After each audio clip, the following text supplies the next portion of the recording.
खड़ी हैं भी ऊपर वहां मिट्टी के टीले पे, और ठाकुर जी ने सब सखीन से कह दी, बोले ना पार ना है सको, तुम लोगों ने ना बैठाऊं, मेरी नौका में इतनो बले ही ना है, वो मेरो भार भी बहुत मुश्किल से संभाले। कोमल सो, बड़ो कोमल सो, बड़ो सहज सो, बड़ो निर्मल सो, बिल्कुल जैसे पंख को बजन रहे ना, ऐसे बजनवारी कोई बैठे तो बैठ जाए, और कोई ना बैठ सके। तभी ठाकुर जी ने श्री जी की ओर देखो, और श्री जी की ओर देख के बोली, वो कौन खड़ी है ऊपर?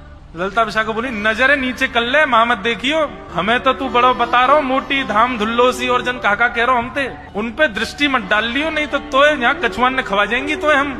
अच्छा, मुझे लगे तुम सबन की स्वामिनी जई दिख है। बोले हाँ हमारी स्वामिनी है। तो सुन, तू भी यहीं बैठी रहो, अपनी स्वामी जी को यहीं बैठाती रहे, मैं तो जा रहा हूँ ना में बैठ के। और जैसे ही ठाकुर जी जाने लगे, ललिता विशाखा दौड़ी, अरे ना तू तो बुरो मान जाए लाला, बुरो काई को मानना है, अरे हम तो तेने प्रार्थना ही तो कर रही है, तू नहीं माने को देख दूर दूर तक कौन अबला नारी को ऐसी रात्रि में कौन छोड़े। ठाकुर जी बोले, मैं भी तो अबला पुरुष हूँ, मैं तो अकेलो ढूल रहा हूँ, मेरे अम्मा बाबा वो मेरी बात निहार रहे हैं घर पे, ऐसे तो ना रहूंगा, मैं जा रहा हूँ मेरे घर। बोले देखो एक ही बात है, बैठेगी तो केवल वो ही बैठेगी और कोई ना बैठेगा, या नौका में और कोई को ना बैठाऊंगा।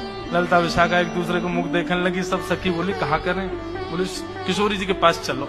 सब श्यामा जी के पास गए। श्यामा जी बोली, कहा भयो इतनी देर क्यों लग रही है जी, कहा कह रहा है? बोले किशोरी जी यूं कह रहा केवल आप बैठा है वो। श्यामा जी बोली, अकेली तो मैं नहीं जाऊंगी, मैं यहाँ जानू ना जानू, और याके तुम देखियो कैसे टुकुर टुकुर निहार रहा हूँ मेरी, और मुझे तो बढ़िया ना लग रहा हो, याके मन के आशे बढ़िया ना है, मैं ना जाऊंगी अकेली जाके संग। और ललिता विशाखा तुम दोनों उनको मेरे संग या हमारे छोड़ोगे हो, मेरी रक्षा सुरक्षा करो, तुम अकेली भेज दोगी मुझे यहाँ के साथ? नहीं श्री जी, हम अकेली नहीं भेजेंगी, हम तो बस यूं चाह रही हैं आप राजी है जाओ, नौका में बैठ जाओ, जैसी पहली पतवार मारेगो नेक नौका भीतर जाएगी, हम दौड़ लगा के हम कूद जाएंगी वही में, हम सब भी पकड़ पकड़ के फिर कहाँ छोड़ेगो, लेके जाना ही पड़ेगा पल्ली पार, हम भी आ जाएंगे, लेकिन पहले आपको बैठना पड़ेगा। नहीं। किशोरी जी बोली, ठीक है तुम्हारी इच्छा है तो मैं चली जाऊं। और किशोरी जी नीचे उतर करके आई, और ज्यों ज्यों समीप जा रही हैं, किशोरी जी एक बार आंख उठा के देखें, और ठाकुर जी को देख के फिर अपनी नजर बदल लें, फिर देखें फिर नजर बदल लें।